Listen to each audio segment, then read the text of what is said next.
And so here we are. It's time to meet these incredible filmmakers, and I will call them one by one and acknowledge in the theater some of the people who have also been involved in their films.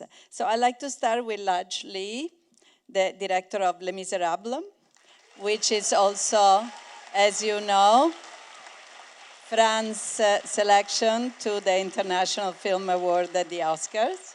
Hi, Ladj. And Ladj will be accompanied by his interpreter. We acknowledge in the room Djibril Zonga, the actor of Les Miserables. If you can please stand so that we can see you. And Vincent Maraval. Vincent Maraval, the producer of Wild Bunch. Thank you. Next, we invite Lulu Wang. Lulu is the director of The Farewell. And The Farewell premiered at the Sundance Film Festival last January. Hello, Lulu. And had an impressive opening here in the States last July. And in the room, there are producers Andrew Milano and Dani Melio. Thank you for being here. Up next, Bong Joon Ho, director of Parasite.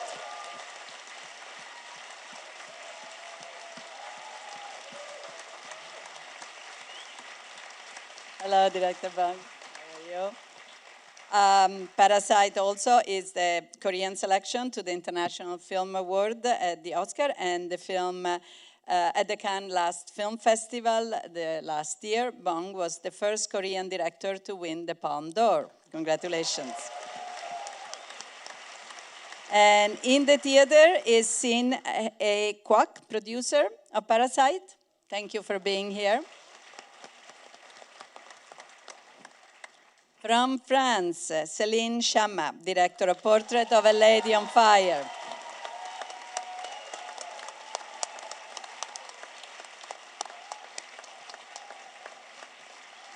Hello, Céline. Accompanying her with us are her wonderful actresses, Adèle Hanel and Noémia Merlan, in the room.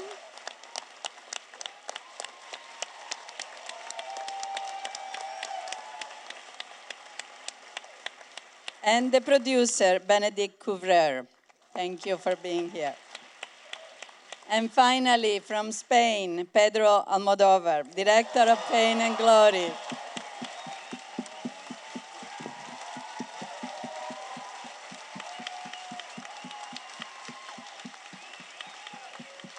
Hello.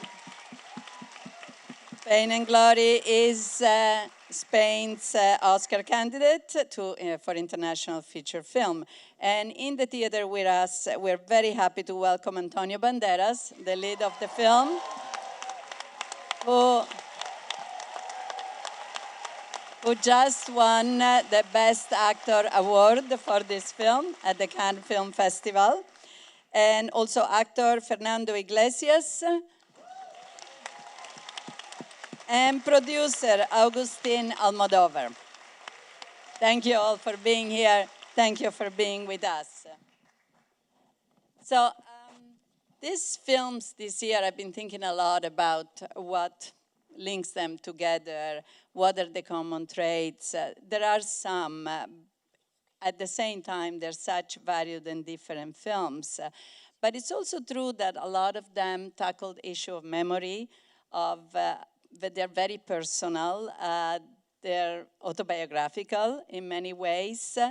They tackle the issues of class struggle, of minorities. So issues that are just as contemporary as some of the issues in your film, Céline, which is a lot more contemporary than one would think.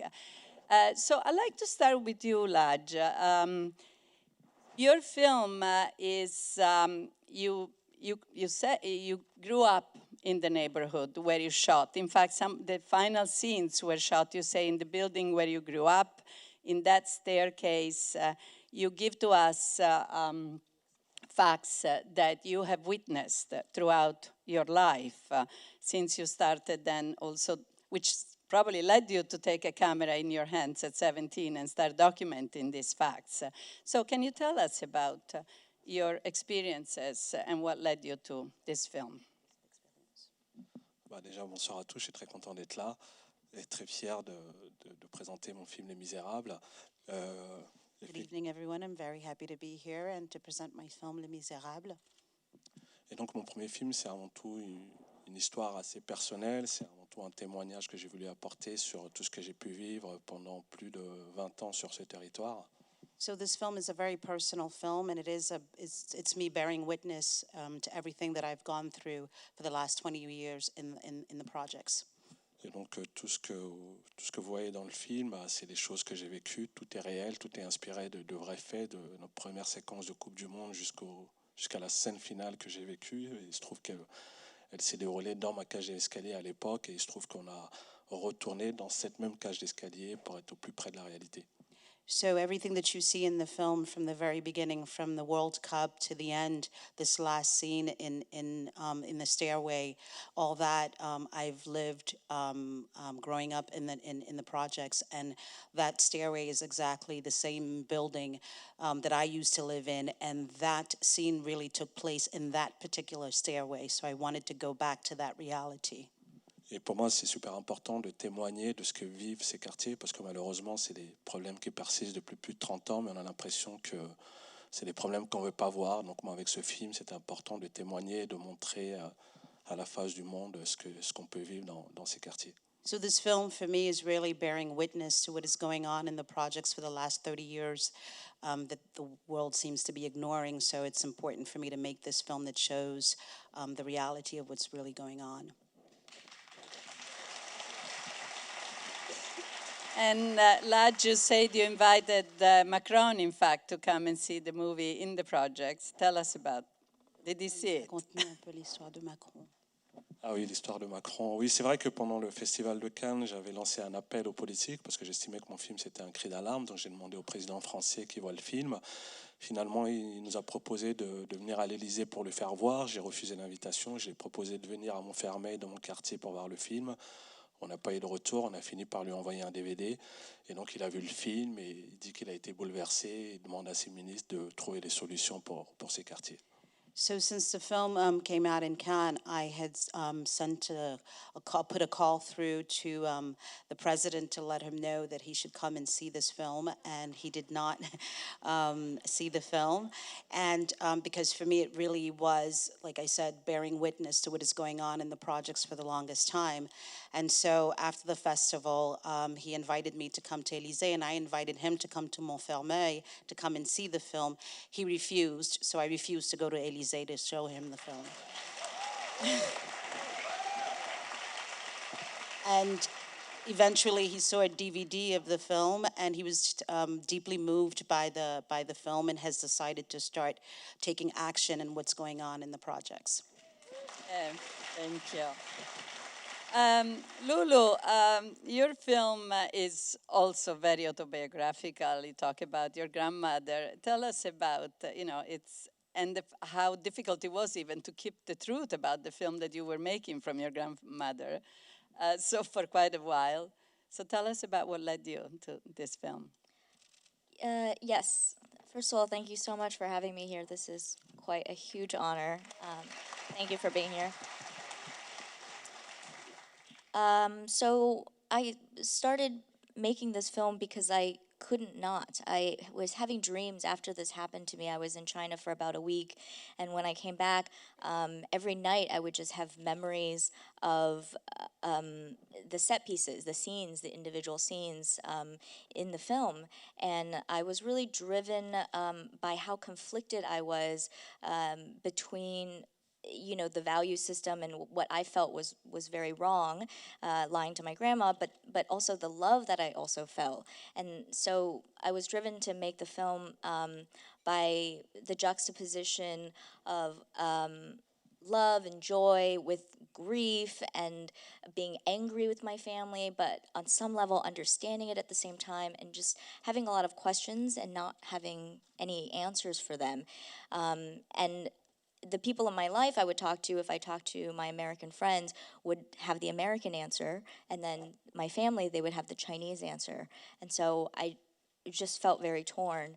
And so that's why I made the film, and I guess I didn't think about how meta it was going to be to actually make the film, because, well, first of all, I dreamed of making the film, but in a way, never quite knew for sure if I would ever get to do it. And once we started making the film, I told my family, and they said, well, you've made films before, and they've gone nowhere, so let's not worry about it, you know? Are they paying you to write the script? Great. Get paid, pay your rent, that's good enough. And then we got into Sundance. They're like, well, it's a big festival, but it's an American festival, so it's never going to leave the country, and your grandma doesn't go on the internet, and she doesn't read English, so it's fine. You know, and so every step of the way it got bigger and bigger until we were on the cover of New York Times, which gets translated into Chinese. And, you know, and as you said, even when we were shooting, my grandmother came to set because I had initially wanted to not shoot in her hometown in order to continue to keep the secret from her. But when we went scouting and we went to, you know, I took my producers to have dinner at her house, she said, why would you shoot in another city? You know, if you're going to shoot a family story, she didn't know it was about her, but she knew it was about our family. You, of course, have to honor our hometown. And also, you're going to be here for several months. I want to see you. That makes the most sense. Why would you go elsewhere? And I didn't have a good answer. So we ended up shooting in her neighborhood, and she came to set all the time. And I had to tell everyone, please don't tell my grandmother. And at the time, the movie was called Nai Nai, because like the name of the company was just Grandma. And so on all of the production vehicles, at the start of production, they make production gifts. And so on the cars, it said Nai Nai. They were handing out T-shirts that said Nai Nai. And the first day of set, we were shooting a block from her house. Like, she would come downstairs in her wheelchair and come to set. So I had to confiscate all the shirts and try to get all the cars to take off the signs. Yeah, and so... Yeah, and so, I mean, even now, she is still around, and the movie's coming out in China, and the title of the film... She still doesn't know. Oh, gosh, this is a complicated question. She actually just found out, and it's very traumatic, but it's coming out in China, and the title of the movie is Don't Tell Her in Chinese. And her friend saw a review of it and was... so proud, one of her longest friends, and sent it to her. And the review said the film is based on Lulu Wang's real life. Her grandmother was diagnosed with stage 4 cancer in 2013. Her family threw a fake wedding for her cousin from Japan, and her grandmother didn't know. And then she made a movie about it. So it went through the entire history of our family, and my grandma read it. And so she said to little Nai Nai, her sister, who plays herself in the movie, she said, you know, I just thought that you were really daft, because you went and shot a movie, you went to the premiere in New York, and you come back and you can't tell me anything about it. You can't tell me what it's about. You can't tell me the title. But look, it says in the newspaper, it's called Don't Tell Her. And that's why you didn't tell me, because I am the her of the Don't Tell Her. But we haven't talked about it, so All right. I'll see what happens when I see her. We'll get back to that. Staying in the issue of memories, Pedro, I would like to jump to talking to you about Pain and Glory. You have been very, very open and acknowledging, you know, how personal this movie is for you, how much your memories are in there, how much you tackle the issue of death and pain and the physical pain too. So why at this point in your life you felt this was the moment to make this film? Yeah, well, I don't know, you know. I mean, I'm projected in the movies that I did, 20 movies before Pain and Glory. And, but of course, I realized that Pain and Glory represent me more in a very intimate way. So I don't know why, perhaps because it was the passing of time. I needed to make 20 movies before, and to have 70 years old, to stop for a minute and think about myself. Not exactly think about myself. When I start, and I didn't know that it was a script that I was writing, I was suffering from the back, and then actually, they make me a surgery. So I was in that period. After that, the only moment during the day that I was without pain and I was quiet and peacefully, it was when I submerged myself in the swimming pool. Because of the no gravity, there is no muscular tension. And this is something that I did every day. And I thought that could be a good image for a start. So I start writing about this sensation when you are completely alone and very far from, even from reality. That you are like just facing yourself. I start writing that, and immediately after, the liquid of the swimming pool drives me to another liquid, the stream of a river, that it was the river of my childhood, and represent one of the more beautiful and happiest moment of my childhood, when I went with my mother and the neighbors just to wash clothes to the river. And I could play with the fish, and because I remember, in my childhood, that the housewife made themselves el jabón, the soap. So, y lo hacían con las grasas que sobraban de las comidas. And they did it using the fat that was left over from the meals that they cooked. Entonces era un jabón muy biológico, muy ecológico, So it was a very ecological soap, so to speak. que a los peces les encantaba. And the fish loved it. Y yo recuerdo de muy pequeño esperar la llegada de los peces y jugar con ellos. And so when I was very young, I remember that, sitting by the edge of the river and then playing with the fish as they arrived. Then, since that moment, I didn't know that I was writing really about myself, but because I didn't want to complain about my pain and all that, and I didn't for the protagonist to behave like a victim. But since the very beginning, it was very clear that there is an alternancia between the past and the present. A back and forth between past and present. El hecho de que el protagonista fuera un director de cine más o menos de mi edad y con problemas parecidos, And the fact that the protagonist is also a film director, almost about my age and with very similar problems, hizo posible que en el guión introdujera tres historias que resultan que le pegan muy bien al personaje, pero eran tres historias que yo ya tenía escritas antes, como set pieces. it made it possible for me to introduce three stories that are kind of these three set pieces that I had written before. It allowed me to bring them into this particular script. Una de ellas era la relativa a la infancia, el primer deseo. So one of them had to do with infancy, with my childhood, called the first desire. It was something that I wrote at early 90s. The other one, it was the monologue called Addiction. I wrote that thinking about a play. It was for an actress, not for an actor. So I have to make some things, some corrections. And the other one, it was a meeting between a director and one actor in very bad terms. So, sometimes, I'm writing all the time, and I keep my stories in my computer. And sometimes, things that I wrote long time ago, they find the right place in the script that I'm writing at the moment. It happens to me the same, like in Talk to Her, for example. There is one moment when the protagonist, the nurse that is taking care of a woman in coma, start saying one story that he shows in the Cinematheque, and then appears a set piece in black and white called The Shrinking Lover. that was, of course, I mean, when you are writing one script about this nurse and the woman, doesn't appear like this, that you keep on writing as something about a silent movie.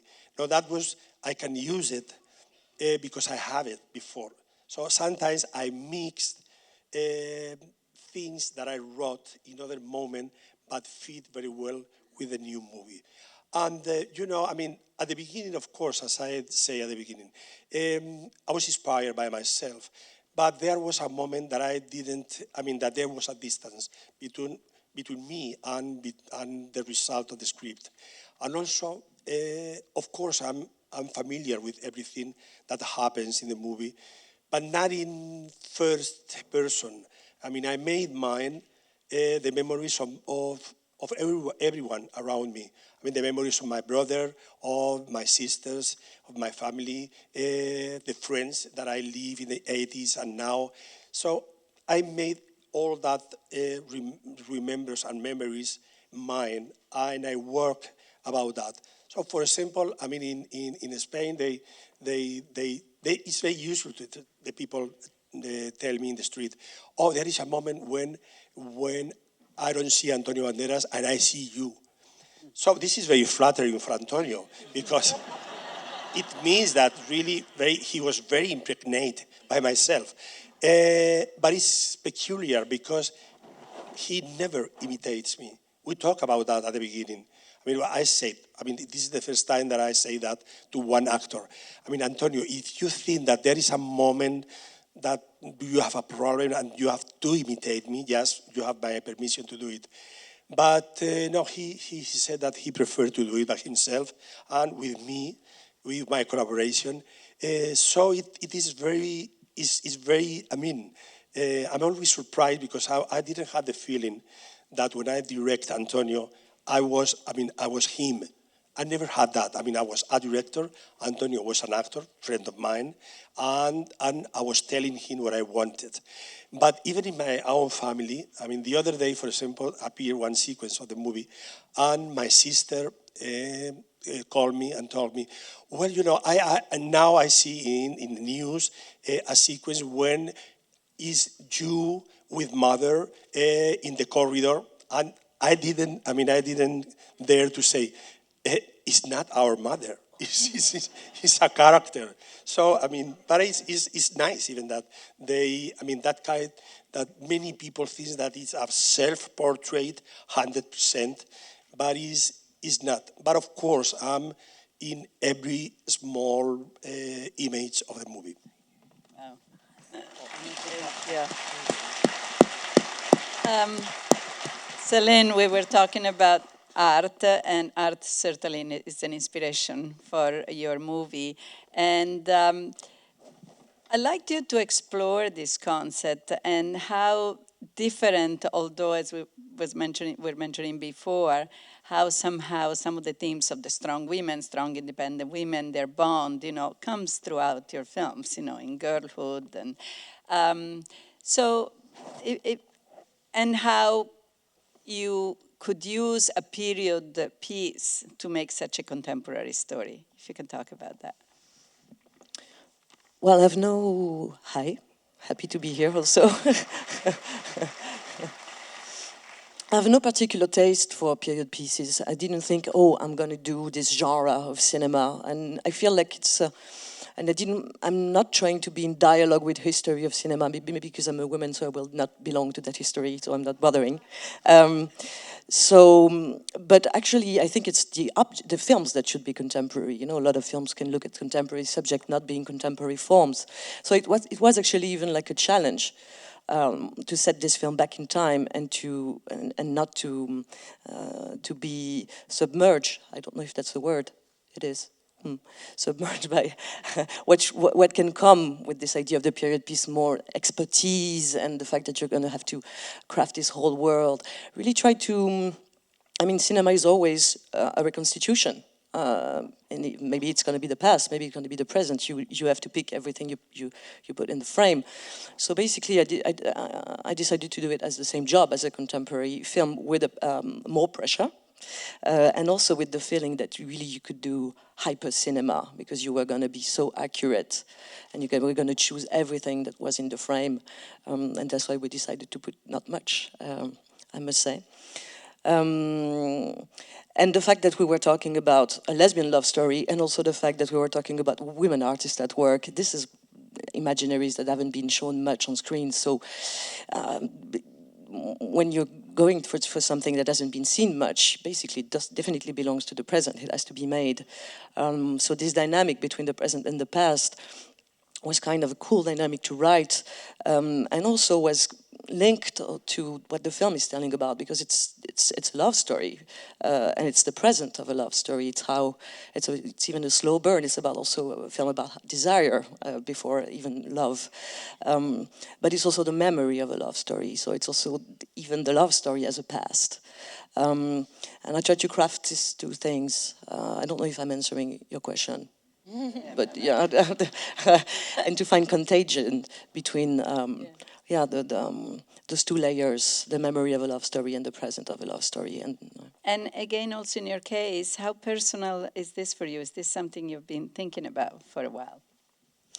Well, yes, it is very personal, and it's the film that took me the most time to think about, to craft, because it's 5 years between Girlhood and Portrait of a Lady on Fire, and it is personal because it's a film about love, and I think if you do a film about love, it's really, really personal. It's not about it's not about your own story. It's mostly, I think, about an ambition for yourself.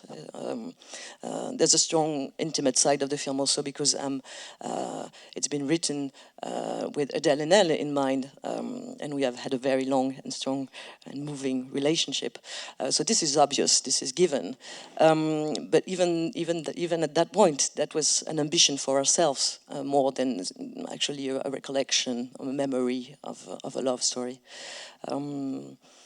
And also the fact that it's a woman artist at work, of course, makes it also very personal. Just a little curiosity that I read about the costumes. You said you wanted pockets in the costumes, which at the time were not acceptable, right? Yeah, they were acceptable.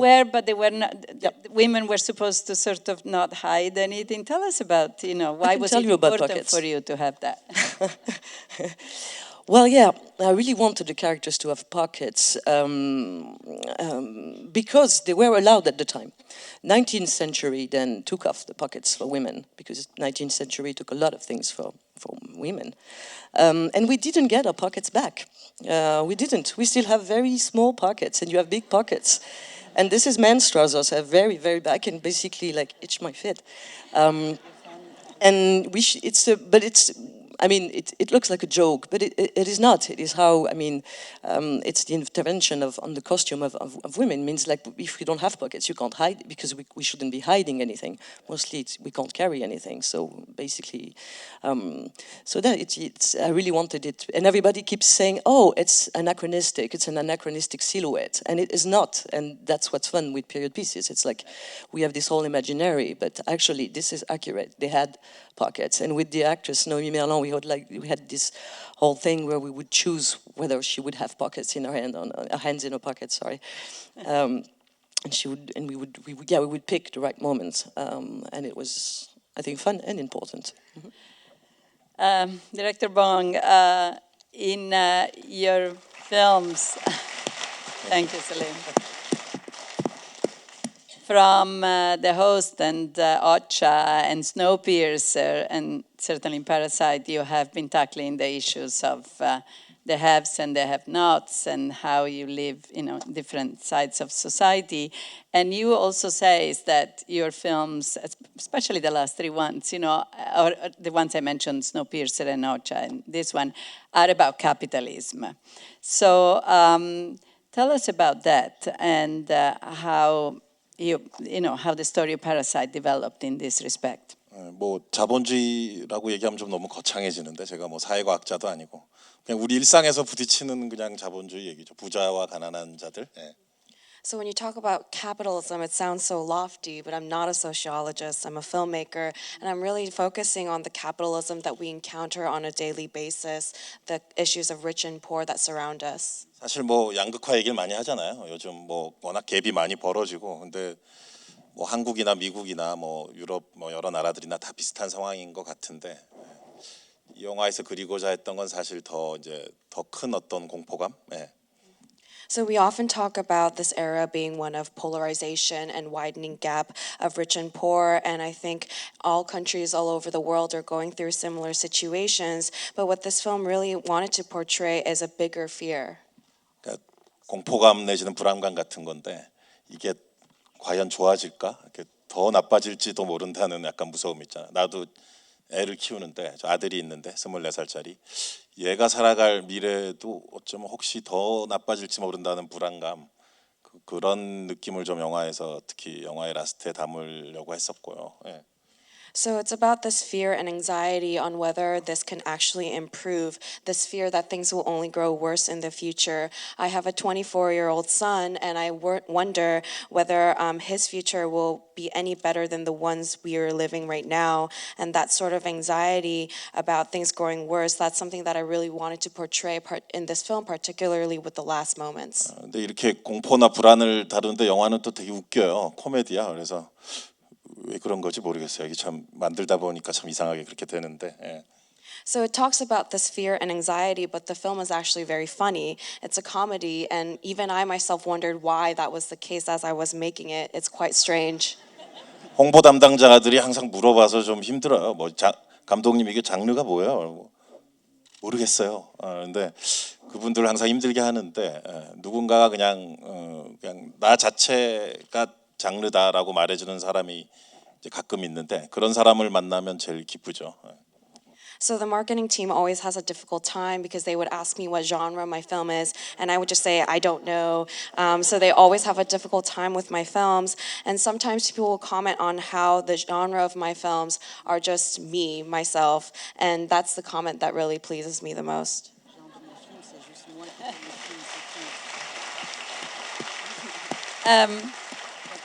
Were there some particular cinematic inspirations for this film, for the style, the look?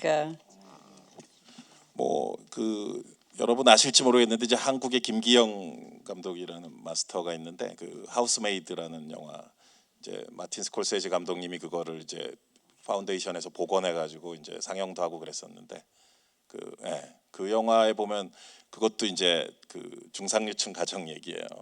그 영화에도 또 계단이 많이 나와요. So I'm not sure if you guys are familiar with this filmmaker, but there's a Korean master filmmaker named Kim Gi-young. He did a film called The Housemaid that was restored and screened by the Martin Scorsese Foundation. And that film also is about an upper middle class family and features a lot of staircases. The movie is released by the Criterion DVD, so please find it. And then also 조셉 로지의 그 하인이라는 영화도 되게 계단 나오는 영화들은 다 영감을 많이 받았죠. So there was the film The Servant by Joseph Losey, and a lot of films that feature staircases. Yeah, like Alfred Hitchcock's The Psycho, the beautiful staircase scene with Martin Balsam when he killed by that crazy mother, not mother, actually by Anthony Perkins. Yeah, 안 보신 분들한테 스포일링했나? 스포일링하면 안 되는데. Have I spoiled the film for anyone over here? We found another common element, staircases, among these films. One of the character of Banderas in Pedro's movie says, and I assume Pedro, obviously this is for you, without filmmaking, life would be meaningless for me. And I'm wondering, for all of five of you, whoever wants to start how art and cinema have been, an important driving force in your lives, both as persons and as artists, obviously. Pedro, maybe the line comes from you, so without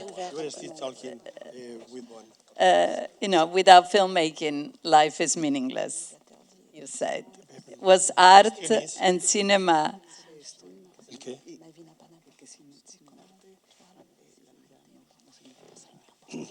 I mean, it doesn't mean anything for the character. I think people can live without art, or with other kind of art. But just to talk, I mean, my movie talks about solitude, and just that line expresses the solitude this man is living, that he only lives with the painting he has at home. But also, you know, in this, I mean, the main problem for the character is that he doesn't feel capable to make another movie because he's feeling very bad physically. Another time, and in any way, he needs absolutely to keep on making movies. So, I mean, his life doesn't have any sense without that. I mean, in the movie, I talk also about just making movie in a not very in front way, but for example, the monologue that he writes and someone made on stage. There is one actor, and close to him there is only one screen, one white screen. That was a way for me to talk about the importance to save the life and the existence of big screens, something like is behind us.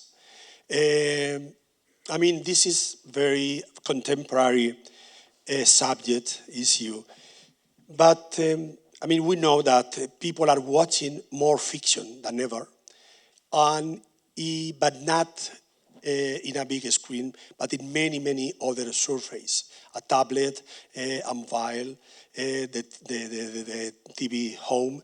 And I don't complain that. I think, well, this is part of being a present that is a feature at the same time. But talking about Antonio's character, I mean, I'm saying how important it is for the character to keep on making movies, that his life doesn't have any sense without doing it. But also, I mean, for this character, and of course for someone like me, for me it's very important that que la pantalla grande continúe utilizándose para ver películas. O sea, que coexista con todas las otras superficies donde vemos cine. So for me, it's very important that the big screen continues to coexist with all the other kinds of screens on which we watch films. Porque en cuanto a Antonio, en cuanto al personaje del director, hablo de la importancia para él de continuar siendo un narrador de películas. Because as far as my character is concerned, I'm talking about how important it is for him to continue to be a narrator of film. Pero inevitablemente él, antes o a la vez o simultáneamente de ser un narrador, es un espectador. But he, at the same time, simultaneously, is not just a narrator, he's also a spectator. Entonces yo sigo creyendo que la capacidad de hipnosis, de arrebato que tienen las películas sobre el espectador solo se da en la gran pantalla. And I am a firm believer that the kind of hypnosis that film can have over a spectator really only happens in front of a large screen. I mean, I am sure that Parasite is much more fun and much more terrified if you see in a big place surrounded by unknown people and in the darkness. And I can say the same for the rest. And I mean, the beauty of the story and the images of Céline Sciamma's movie. I mean, you can appreciate and feel very small and completely kidnapped if you see just in a place surrounded by unknown. So I defend that. Of course, I don't deny any of these possibilities. I think it's good, this multiplication of possibilities, but I recommend the young people that to try this experience, because then I think I'm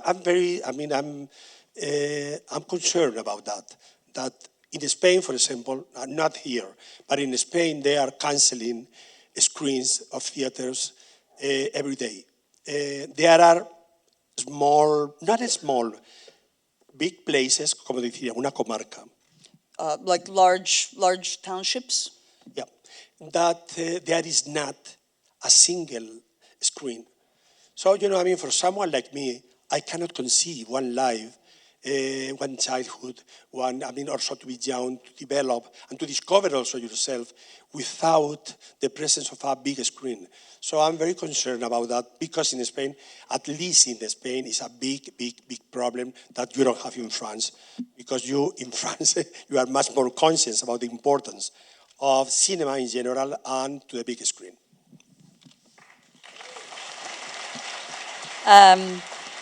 Actually, Céline, Ladj, I don't know who else wants to tackle this, but also Ladj, you said, I mean, you're making movies also to bring around change, and so, and I'm wondering, you know, how important it is for all of you. Céline, you have been fighting with the 50-50 movement, and, you know, to bring about changes.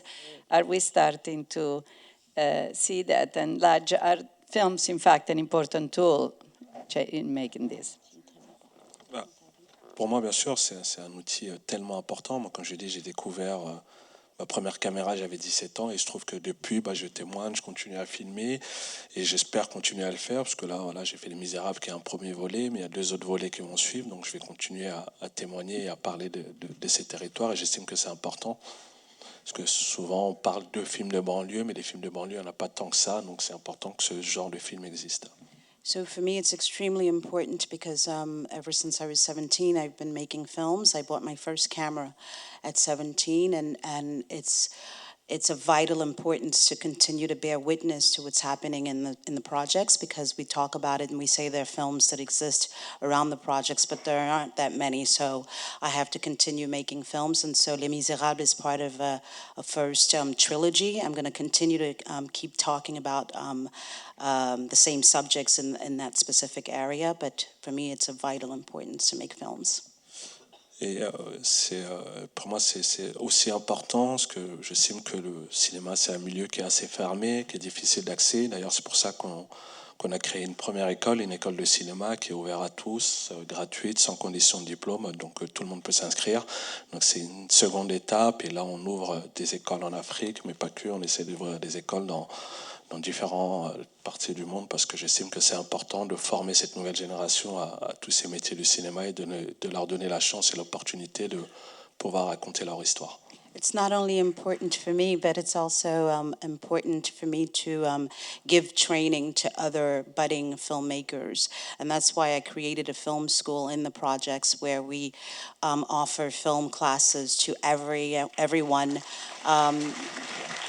No age discrimination, no matter where they're from, they can come and learn how to tell stories and make films. And we want to also create some of these schools in Africa as well, because the industry is very elitist and still very closed, and I'd like to change that.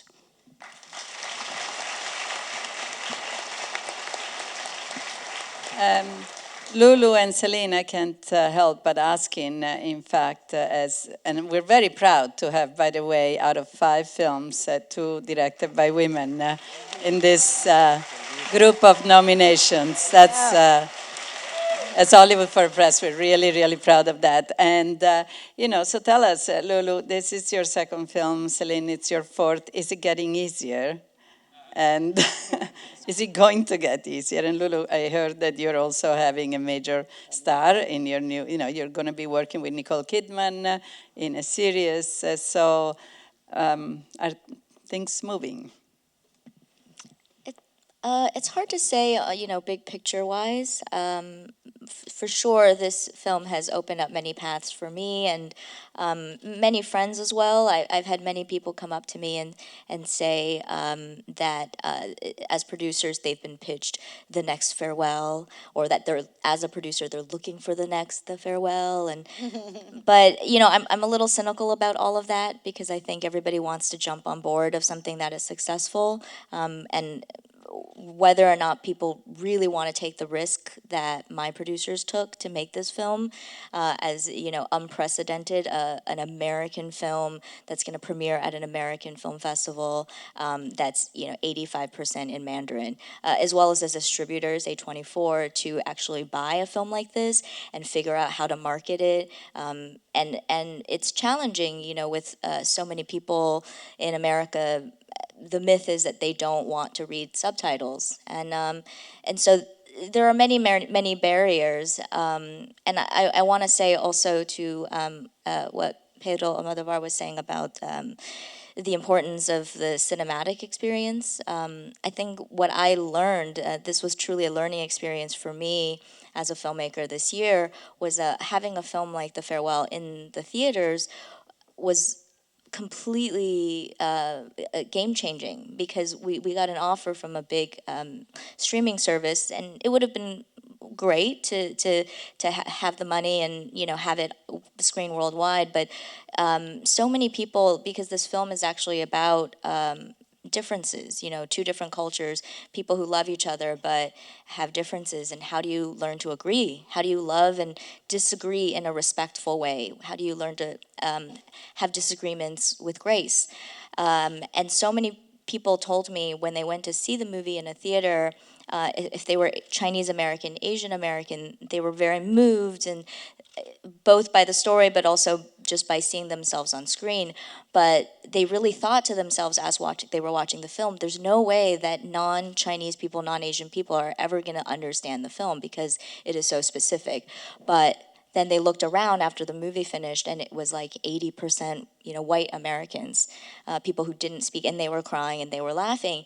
And so the experience of seeing a film with people from different cultures and seeing their faces and having that energy in the room, I think changed something for me when I sat in the theater, but also for audience members who got to witness that, it is universal. It isn't just specific to you, and it is possible to do a specific story like this and have people, like the person next to you, who is, an older person who is maybe European descent, white American or whatever, and they're also resonating. And so, yeah, but I don't know. I think I don't know if that answers the question, but.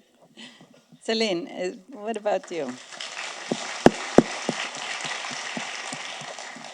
Well, I come from a very privileged industry regarding the theater rooms, as Pedro Almodóvar said, but also regarding the female representation. I mean, we are 25% of female directors in France, which is a lot.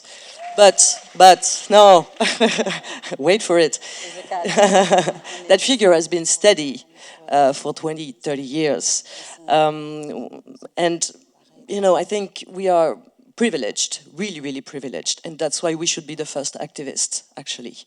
We should be leading, because we have something we have to defend, to fight for, and that goes a lot with representation. I think that's challenge for France is who's doing the film, who's speaking, because we're doing a lot of film here, 200 films a year. We have like thousands of theater rooms in every small city in France has a theater room.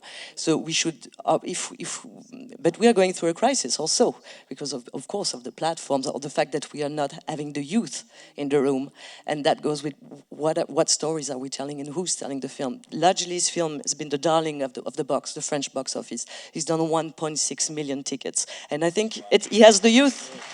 Merci Céline. And that's because he's telling new stories and shows new narrative, new faces, and that's what we have to fight for. Otherwise, we will lose our beautiful system, because it's just going to reproduce the same things, the same stories. Director Bong, certainly in your country, in Korea, I've never seen so many beautiful screens. I mean, the opposite is true, right? How important is, in fact, for you, this subject, streaming versus 극장이 사실 큰 빅스크린이나 여러 명이 모여서 보는 것도 중요하지만 사실 극장의 가장 핵심적인 그 점은 그 보는 사람이 스탑 버튼을 누를 수 없는 유일한 곳이라는 게 그게 핵심인 것 같아요. Of course, it's important that movie theaters offer big screens and you have this shared experience with a lot of people. But the core importance of movie theaters is that it's the only place where the audience can't press the stop button. 그 만드는 입장에서는 우리가 여기 다 감독님들이니까 뭐 느끼시겠지만 2시간에 가까운 한 덩어리의 어떤 리듬을 창조하는 거잖아요. 그 리듬을 컨트롤하고 싶고 그 리듬을 고스란히 관객한테 전달하고 싶은데 그 처음과 끝이 보존되려면은 사실 가장 확실한 곳은 극장밖에 없는 거죠. So as filmmaker, and I'm sure you guys can all agree, you know, what we're creating with films is we're crafting a singular entity of rhythm that runs for 2 hours. We want to control that rhythm and deliver it in its entirety to the audience. And movie theaters allow us to preserve that sense of rhythm from beginning to end. Recently, I watched the Martin Scorsese Irishman in big Korean theater. Which is 3.5 hours. It is beautiful masterpiece. I love that. And 근데 극장에서 봤기 때문에 그렇게 쫙 볼 수 있었지. 과연 내가 집에서 나의 그 아이패드로 봤으면 과연 그럴 수 있었을까라는 의심이 막 드는 거죠. But I was able to sit through the entire running time because I was at a theater. Even I wondered whether or not I would have, you know, watched the film in its entirety if I watched it at home with my iPad. 근데 이제 스콜세지님께서도 이제 막 어떤 불안감을 느끼시나 봐요. 막 그 핸드폰으로 안 봤으면 좋겠다 하시는데 그 기분 제가 너무 잘 알아요. 저도 그 옥자를 해봤었기 때문에 거기서. And Martin Scorsese seemed to be anxious. You know, he asked people not to watch it on their phones, and I fully understand how he feels because I made okja with Netflix. 그래서 그 스트리밍도 좋은 점이 많고 또 넷플릭스에서 뭐 여러 가지 뭐 로마나 뭐 아이리시맨이나 메리지 스토리 같은 훌륭한 작품들이 만들어지는 건 되게 좋은 일인데 그럼에도 불구하고 어쩔 수 없이 극장만이 가지는 위력이 있는 것 같아요. 그리고 우리는 그것을 사랑할 수밖에 없고. And you know, there are so many good things about streaming services. Netflix have created amazing films like Roma, Irishman, and Marriage Story, but it's undoubtable this power of movie theaters, and I think that's why we love to go to the cinema.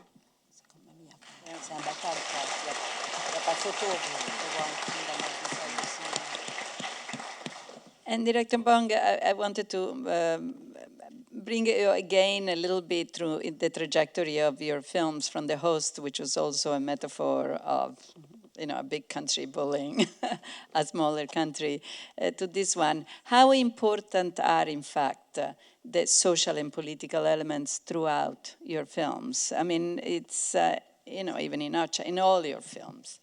뭐 정치 사회적인 메시지를 꼭 넣으려고 뭐 처음부터 그 깃발을 들고 막 이렇게 휘두르는 그런 건 아닌데. So I never intend to, you know, pour social political messages into my film. It's not as if I want to wave that political flag in front of everyone. 근데 이제 그 나 자신을 장르 영화 감독이라고 생각하고 그 영화가 보여지는 2시간 동안 관객들을 되게 제압하고 싶어요. 히치콕이 늘 그랬던 것처럼 그게 이제 가장 저의 1차적인 목표이기는 한데요. I always consider myself a genre filmmaker, and I always want to overwhelm the audience throughout the entire running time of the film, like Hitchcock did. That is my primary goal as a filmmaker. 그렇지만 그렇게 관객들을 빨아들이기 위해서는 어쩔 수 없이 인간에 대한 이해나 접근이 있어야 되고 인간을 이렇게 한 명 한 명 파고 들어가다 보면 또 어쩔 수 없이 그 인간이 속한 사회나 시대가 나오는 것 같아요. 그래서 자연스럽게 시대나 정치로 확장될 수밖에 없는 것 같아요. 처음에 그거를 목표로 안 했더라도. But in order to captivate the audience, you really do need to take a specific approach and understanding to the human condition. And I think that the deeper you delve into an individual, the more you come to see about society and the times that these individuals are surrounded by. So I think in that sense, the film just naturally expands to containing these social political messages, even if that was never my goal in the first place. 근데 이제 일단 보는 2시간 동안 관객들이 재밌게 보기를 바래요. 웃고 떠들고 무서워하고 하면서 그러고서 이제 집에 가서 그냥 2시간 재밌게 보고 집에 갔는데 이제 씻으려고 이렇게 옷을 벗다 보면 옷에 이렇게 베인 상처가 있는 거죠. 이게 언제 내가 베였지? 피도 막 나 있고 그런 느낌의 관객이 그런 상태가 되기를 바라는 거죠. So I want my audience to really be entertained throughout watching the film. I want them to laugh, be scared, and talk amongst themselves. But after enjoying the film and laughing, they go home and take off their clothes to take a shower, and they find bleeding wounds on their body, and they don't even know where these wounds came from. And that's the experience I want to create for my audience.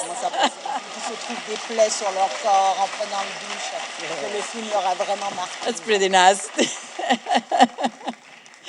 Well, finally, before we open to the audiences, except for you, Lulu, you live here, but there is this myth of the Hollywood industry and making movies in Hollywood.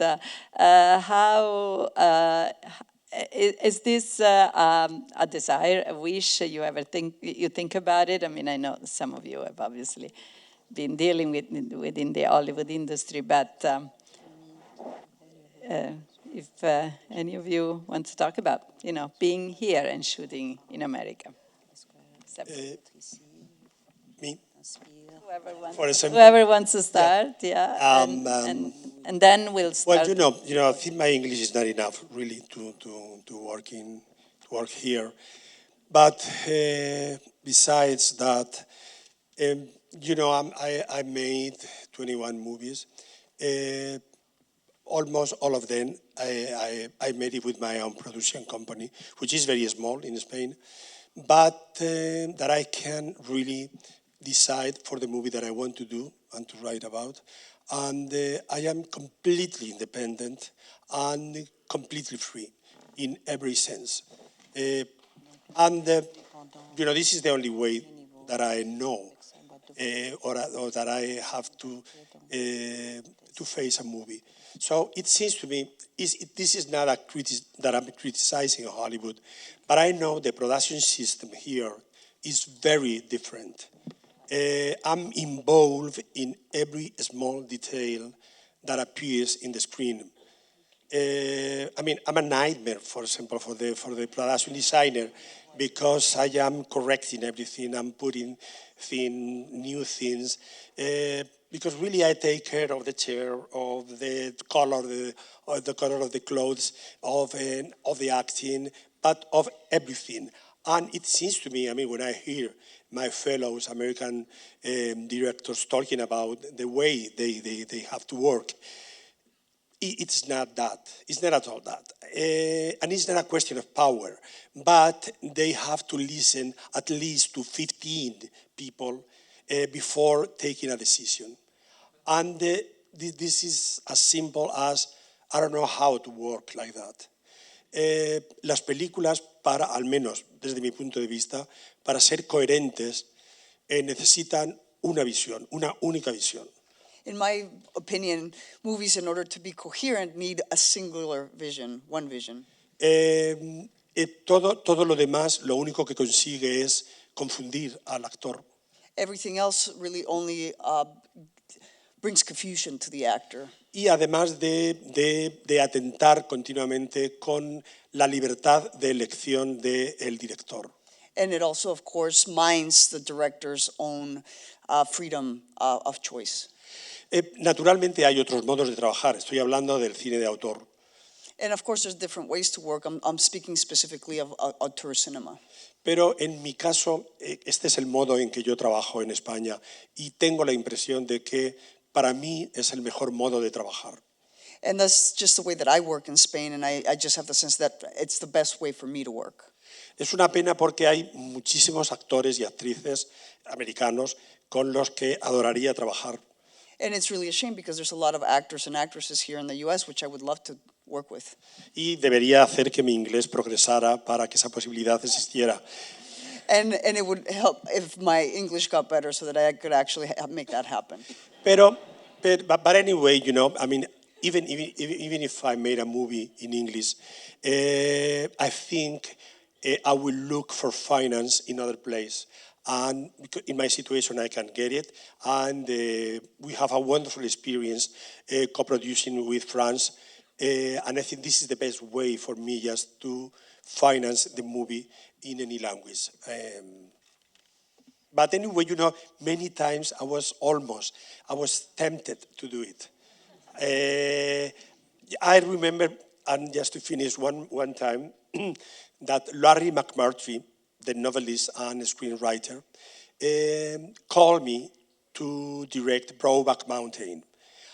And really, I love the script, and I loved previously the short tale of Annie Proulx, and that makes me hesitate a lot because really the script was good, and also the story. I think it was the type of story that I really wanted to do. But like a bird very close to your ear, I got the feeling that with this kind of material, two cowboys alone in the winter that start making love each other, just trying to run away from cold, from loneliness, like the animals that they are taking care. It was a very physical story because it was about that. And I got the feeling even that Mr. McMurtry told me that I would have all kind of freedom, artistic freedom, and in every sense, I got the feeling that I couldn't make as physical as possible, and as physical as I thought that this story should be said. I got the feeling that it was a problem if I wanted to do it like I wanted. I have to say that I love the Ladj Ly movie, and I think it was much better for him to do it than because I felt the story in other way. Did anybody want to add something, Céline or Director Bong? Or? Totally agree with Pedro Almodóvar, which is a sentence I'm really happy to say out loud in a mic. And I read scripts, and but it's hard not to be at the initiative. We're used to writing our own stuff. We have this culture, and I feel the same. I feel it's really the actors and the actresses that makes it so desirable to work here. But we'll see. You can bring them there. I'm sure they would love to. 나는 잉글리시 랭귀지 영화를 2편 만들긴 했는데요. 스노우피어서랑 옥자. 예. So I did make 2 English language films, Snowpiercer and Okja.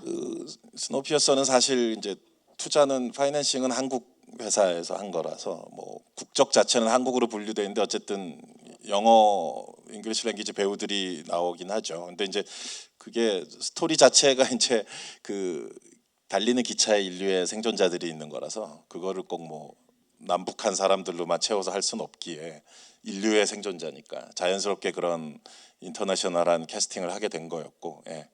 So for Snowpiercer, technically it is a Korean film because it was financed by a Korean company.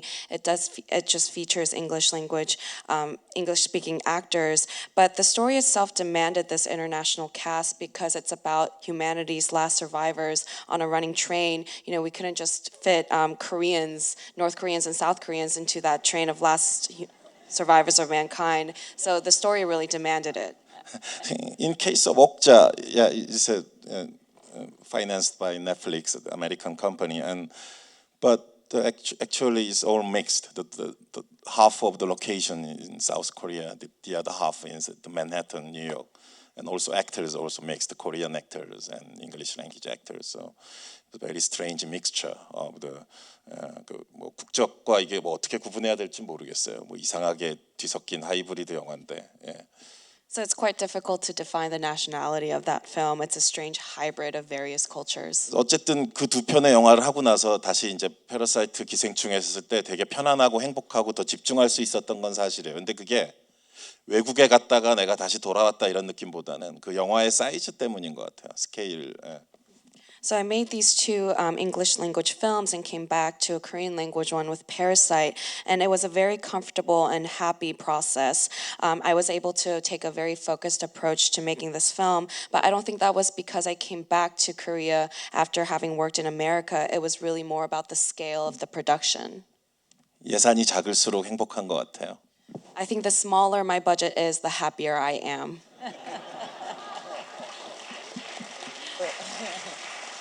And now they're actually making a television series out of Snowpiercer. Snowpiercer. Very curious about that. You're executive producer, right, on that?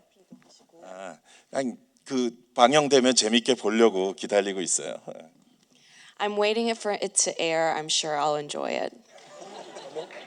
그 직접적인 관여는 안 하고 있고 그냥 EP로 이름이 올라가 있는데 뭐 여러 가지 좀 변형된 것도 있는 것 같고 그 오리지널 영화와는 뭐 차이가 있는 것 같더라고요. 자세히는 몰라요. So I wasn't directly involved with the TV show. I'm just credited as an executive producer. I know that they changed some things around. It might be different to the original film. I don't know the full details of it. Just once I visited the set, it's very strange feeling. 그 기차 세트를 이렇게 보는데 약간 막 그 옛 악몽이 되살아나는 것 같기도 하고 막 여러 가지 복잡한 감정이 들었는데. So I looked at the train set and it felt like all the nightmares were coming back to me. But great thing was there was Jennifer Connelly was there. She was amazing and 그 너무 멋졌어요. Okay, that's a good thing. 사인 받고 싶었는데 I wanted her 창피해서 autograph, 못했어요. but I was so embarrassed to ask. I'm sure she wouldn't mind. And Lulu and Ladj, you mentioned you have 2 more movies you want to do about the neighborhood and the area. And Lulu, if you can tell us about your next project coming up. Alors, effectivement, pour moi, c'est super important de garder mon indépendance et ma liberté totale. Moi, pendant 15 ans, 16 ans, j'ai fait du documentaire. Je viens surtout du documentaire. Et j'ai écrit, réalisé, produit à chaque fois mes documentaires parce que j'estimais qu'il fallait garder cette liberté. Et là, pour mon premier long métrage, j'ai rencontré les producteurs qui m'ont fait confiance, avec qui je me suis entendu. Clairement, ils m'ont donné une enveloppe et ils m'ont dit « ta carte blanche, fais ce que tu veux ». Donc à partir de là, j'ai développé ma première fiction. So for me, it's extremely important to keep my independence. I started making films since I was 17. I've been making documentary films and always been independent. And so for this specific film, my producers gave me basically a budget, an envelope with an amount of money, and they said, do what you want, and so, which is what I did. And that's what I want to continue to do. Et donc c'était la seule condition pour que je travaille avec des producteurs, parce que c'est la première fois que je travaille avec des producteurs. Moi, j'estimais qu'il fallait que je développe mes projets seul. Et là, effectivement, les 2 prochains, je continue à travailler avec les mêmes producteurs, sachant que je suis aussi coprod, parce que c'est important aussi de maîtriser son sujet. Donc les 2 prochains sont en écriture. Le prochain, j'espère le tourner fin d'année, début d'année prochaine. Et l'année d'après, le 3e volet. Et l'idée, c'est de raconter ces territoires sur ces 30 dernières années. Et chaque film correspond à peu près à 10 ans. Donc Les Misérables, c'est actuel. Et ensuite, on sera dans les années 2005, puis dans les années 90. And so, and I also co-produce my films, so it's important for me to be also part of the decision-making. And that was like my only condition also to work with these co-producers. And so they're also going to be co-producers of my next film, which is I'm finishing writing now and hoping to shoot at the end of this year. So I want to look at the projects in the last 30 years. So this, Les Misérables, deals with the contemporary today of the project. And then we go back to 2005, and then prior to that, we'll go back in the 1990s. Et donc oui, comme je dis, la liberté elle est importante. Et d'ailleurs, avec l'école qu'on a montée, on forme les jeunes, mais on produit aussi les films et on leur explique que c'est important qu'ils puissent raconter leurs propres histoires et garder leur indépendance. Donc on a aussi une société de production, on les encourage à raconter leurs histoires sans que personne leur dise comment finir la fin ou autre. And so for me, it's really important, even through the film school that we started, that we train these budding filmmakers also to stay independent, to be really masters of their own films, and to so no one tells them how to end their films. So we really encourage that as well, for them to be as independent as possible. Et Hollywood, effectivement, ne m'a jamais vraiment fait rêver. Hein. Clairement, c'est vrai que souvent, ça reste quand même la référence du cinéma. Et moi, Hollywood, non. Même là, avec ce film, on a plein de propositions, mais je reste concentré sur les sujets que je connais. Et voilà, c'est pas un rêve, en tout cas pour moi, de faire des films ici. I like Hollywood, but I've never dreamt of making films in Hollywood. And so, I've been offered to make, certain films, but I want to stay steadfast and dedicated to what I know how to do, and that's to continue to, make films in that geographical area.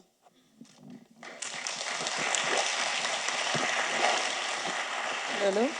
That's been my struggle, basically, because even though I live in the U.S., I've never made a film here. My first film I shot in Berlin, and then my second film was 99% shot in China, only 2 days in New York. It's a very, very different experience. And so, one of the major things I had to decide on was, getting offered different projects as my third feature.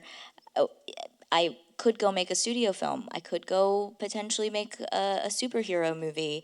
But, so many of the filmmakers that I look up to, many of whom are sitting up here today, didn't define their voice as filmmakers through the Hollywood system. They made several films, all of which they had control over every aspect of the filmmaking. And so that's, I recognize that's something very difficult in the US, but at the same time, I don't know where else to go. I can't make films in China. I'm not really Chinese. And that comes with its own set of problems. And yeah, so I guess that's kind of where I am now, is trying to figure out how to maintain as much independence as possible, continue to develop my voice as an artist. And the only way to do that is to not spend all of my energy battling people who are providing the financing, but actually finding the people who are supporting my voice. Thank you. And then I think the other struggle too is for me that it took me a while to even recognize that I'm an American filmmaker, because I didn't really know what that meant, because there weren't people who looked like me making American films in Chinese language. And so now it's like, well, do I make a film in LA, and what language do they speak if they're in America? Can I be an American filmmaker but continue to shoot abroad and have my characters speak different languages? And can I be, and being a foreign language film, but an American film, which I don't know if that's happened very much in the past. It's an interesting question, right? Where it doesn't really fit so cleanly into a box, and so I'm struggling with that still. Like what are my limitations, and how do I identify myself? Thank you. And with this, we would like to open questions to the audience. I know we have microphones. Line up. Yeah, please line up on both sides, and we'll take the first one. We have, one side, line up on this side of the theater, please. And you have a microphone there. First question, thank you. Yes, I was going to ask about Les Miserables. Aside from using the name, it's a very tenuous connection with the novel, and I was wondering what made you decide to use that, and how do you see that, the film, as connected to the novel?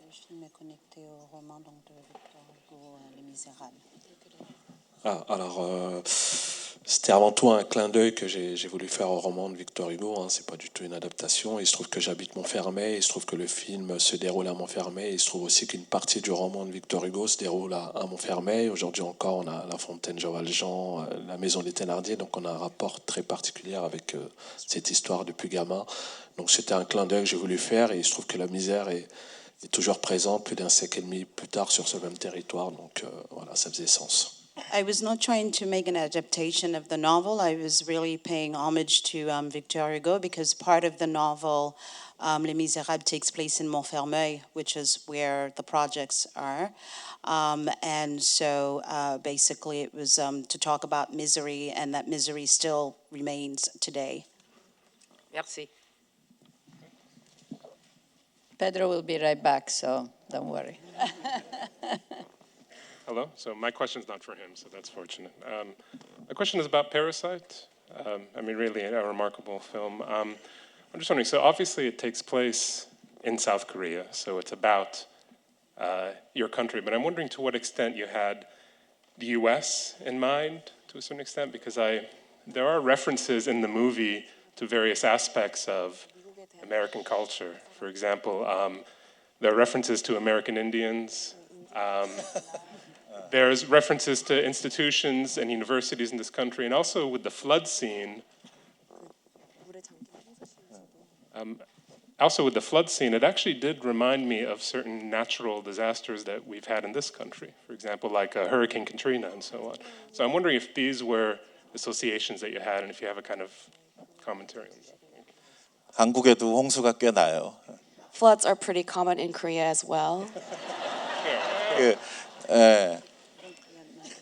그 홍수 때문에 이제 그 가난한 동네 전체를 다 세트를 지었잖아요. 그 수영장 워터 탱크 속에. 그래서 이제 그 정도까지 이제 예산을 들여서 열심히 준비한 거는 이제 그게 주제와 직결되기 때문에 홍수가 꼭 무슨 한국적인 것, 미국적인 것 뭐 그런 식의 접근은 아니고요. 그게 이 영화의 이제 상과 하 모든 것이 수직적으로 배열된 영화인데 물이란 높은 곳에서 낮은 곳으로 흐르고 결국 부자로부터 가난한 자를 향해서 물이 흐르는 건데 그런 어떤 주제적인 느낌과 관련이 있었기 때문에 그 부분을 홍수 같은 것도 그런 예산을 투입해서 그렇게 이제 열심히 준비를 했던 거고.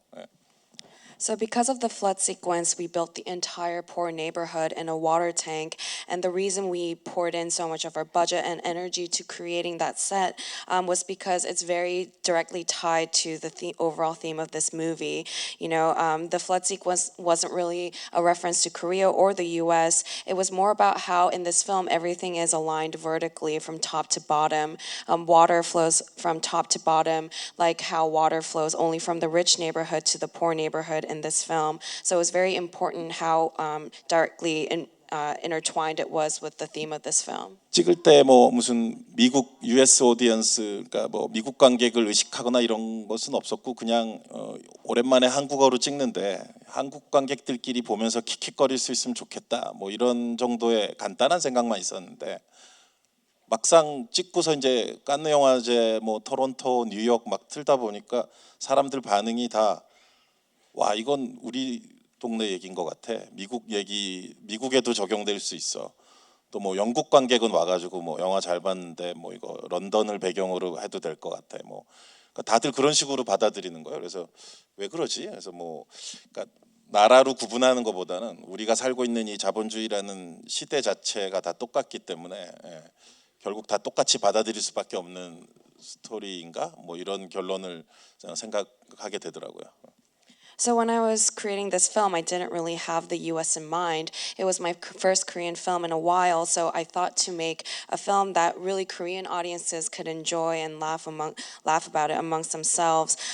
It was a pretty simple intention I had for this film, but once I filmed it, finished it, and screened it at Cannes and various countries across the world, it struck me how similar all the responses were. Everyone talked about how this felt like it was something that happened in their own neighborhood, that it would work great as a story set in London, and I wondered why the responses were so similar, and I think at this point it's really pointless to think of the world into separate countries. We all live in this one world of one era of capitalism, and so inevitably I think everyone resonates with this film in similar ways. Thank you very much. Thank you. Thank you. Hi, this is also another question for Bong Joon Ho 감독님.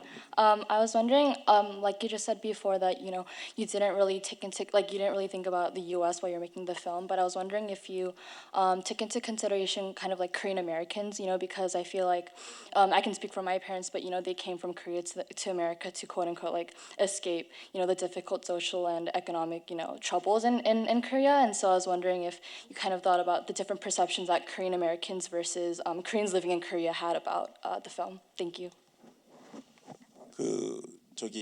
미국 이제 코리안 아메리칸 프로듀서랑도 제가 뭐 계속 일을 하고 있고요. 또 무슨 인디펜던트 영화 중에 이제 스파 나잇이라는 영화도 되게 재밌게 봤는데, 그래서 또 그 기생충 때는 아니지만 이제 옥자 때 또 이제 스티븐 연이라는 배우랑 그래서 그 한국 아티스트들 그러니까 코리안 아메리칸 아티스트들에 대한 관심은 뭐 늘 많이 있었고요. 예. So my producing partner that I work with is actually Korean America, and I really enjoyed the Korean American indie film Spa Night. And with Okja, I worked with Stephen Yun, so I've always been very interested in Korean American artists. 근데 그런 게 있어요. 그러니까 그 한국에 살다가 경제적 어려움으로 한국을 떠났으면은 이제 예를 들면 그 떠날 때 시점에 한국이 이제 어떻게 보면 마지막 기억으로 남아 있게 되잖아요. 근데 이 영화에 나오는 반지하라든가 가난한 동네의 모습들은 어떤 그런 분들 관객들에게는 어떤 기묘한 어떤 기억을 불러일으킬 수도 있겠다 그런 상상을 해본 적은 있고요. But people who left Korea due to economic difficulty, they remember Korea in the time that they left. So I thought that the semi-basement home and the poor neighborhood featured in Parasite might, bring up some memories for those people who had left Korea when it was still a very poor country. But to be honest, the movie is very, very contemporary. So in the opening sequence, those the boy and girl they seeking for the Wi-Fi signal. 그래서 우리 맨날 그거 하잖아요. 그러니까 정말 동시대적인 얘기인 것 같아요, 사실은. 그래서 어차피 어떤 기억이나 한국의 과거, 그러니까 못 살던 시절의 기억 같은 걸 뭐 그런 식의 접근은 사실은 없고요. 예. But so we're all always searching for Wi-Fi no matter where we go. And so I think in that sense, it's a very contemporary story. I didn't really, take the approach of focusing on memories or the past of Korea or the times when Korea was poor. 감사합니다.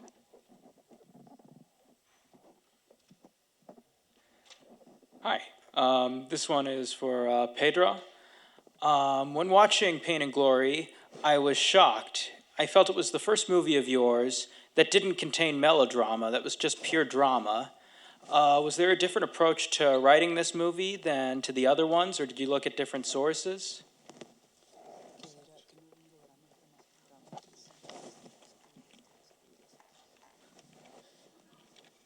Well, I mean, every new script is different from the other, and everyone means a new adventure. I mean, in this case, that the material was so close to me, it was something special, because also I have at the beginning I have to ask myself if I was ready to expose myself like that. Not more than in the shooting, more than thinking about during the promotion around the world, that obviously I should be talking about myself. And of course, I knew that many people will ask me, did you get heroin when you were young or now?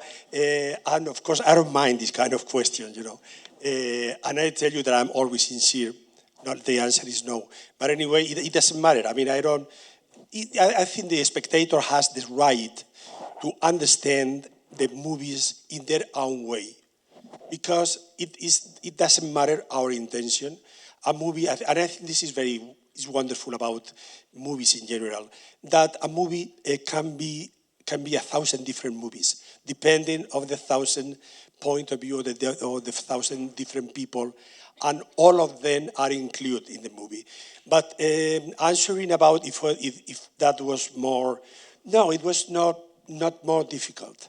I have very clear that the tone, like in Julieta, should be much more sober and more austere, because it was something new for me.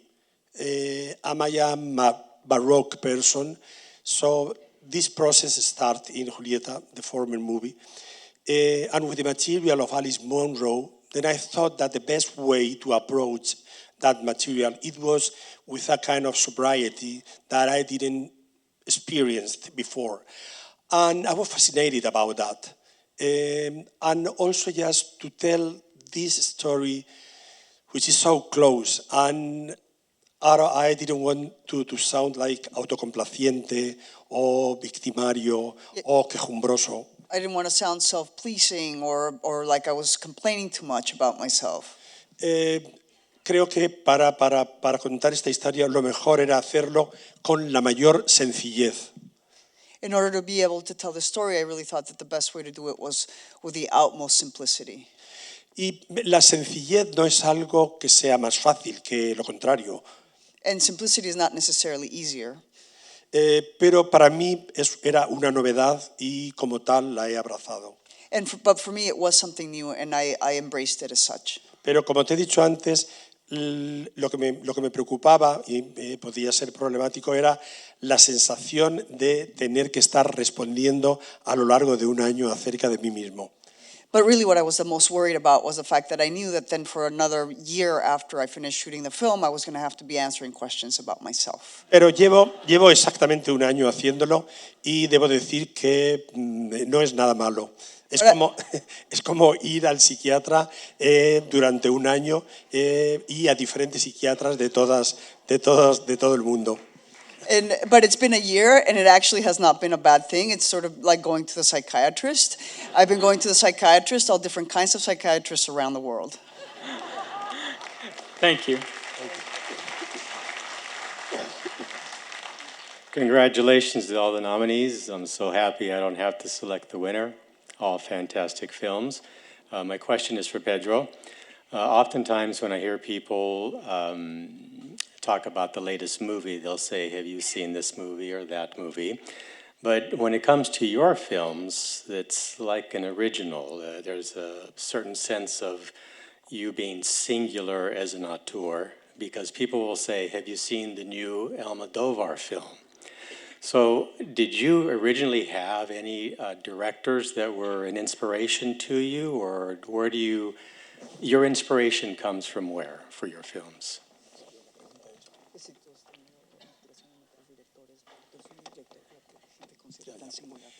I mean, I'm a good spectator. I'm a moviegoer. So, of course, there are many directors that I love, and I'm sure that they have an inspiration in my work. But, you know, I didn't study how to make a movie. I didn't go to any school because at the moment that I wanted in Madrid, we were living under Franco's dictatorship, and he closed the School of Cinema. So I couldn't go. So I started working in a telephone company as an office assistant and having, let's say, a double life. I mean, in the afternoon, I became an artist and a filmmaker. So, I mean, with the first salary, I bought a Super 8mm camera, and I started making movies by myself. And this is the only school that I have. So, I mean, I'm telling you that not to be admired, but because that when there is nobody that taught you how to do something, you have the feeling that you are inventing every single shot, because this is the first time for you.